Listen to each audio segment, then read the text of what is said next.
Generally हम तो इसको एज एंटी सोशल बिहेवियर के तौर पे लेते हैं और it is graduating into the levels of heinous crime, जो कि आपको पता है कि ऐसे वाक़यात हुए कि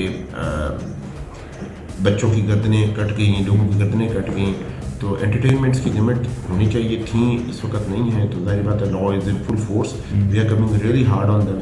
अगर हम इस साल की बात करें तो हमने 3146 के करीब पर्चे दर्ज किए हैं। अगर कोई बिल्कुल मेटल वायर यूज़ कर रहा है तो उसकी तो सख्त से सख्त सज़ा इसलिए होनी चाहिए कि हमने तो डेथ्स देखी हैं, गर्दनें कटी देखी हैं, which is obviously nobody will defend it, कोई बात ही नहीं कर सकता। जो बहुत ज़्यादा बसंत को भी जो लोग बात करते थे वो भी उसको डिफेंड नहीं कर पाते।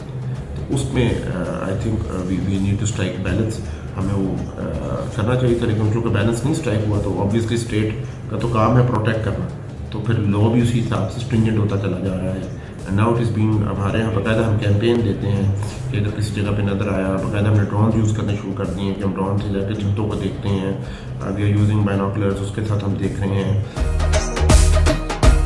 अभी जो सज़ा है वो कम है, हमने तो उसकी 5 साल तक के लिए लिखा है फॉर मैन्युफैक्चरर एंड सेलर्स जो इसको ऑर्गेनाइज लेवल पे काम करते हैं। Criminals are adopting to new means and methods, जिसके अंदर साइबर स्पेस को यूज़ करना शुरू कर दिया है। They are using social platforms to offer their services.